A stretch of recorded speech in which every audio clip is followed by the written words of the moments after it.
bakanım kanı.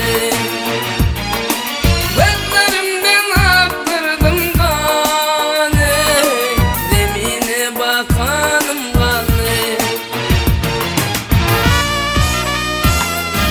Bilbilim çekmişim zari, savunlu uçkun bağları. Burunlu getiren kancarı, ağlat beni hanım kanı.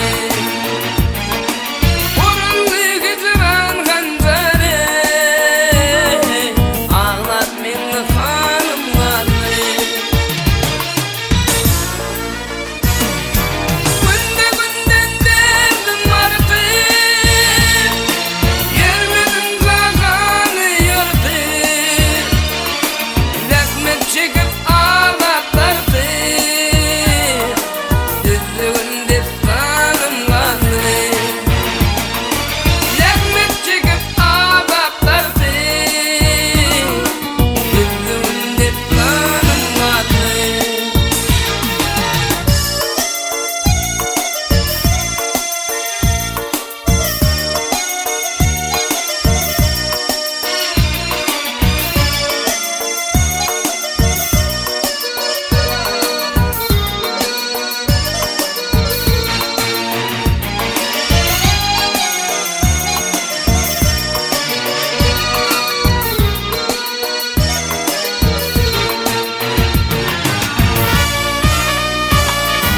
Mantım kulağına yüzüm,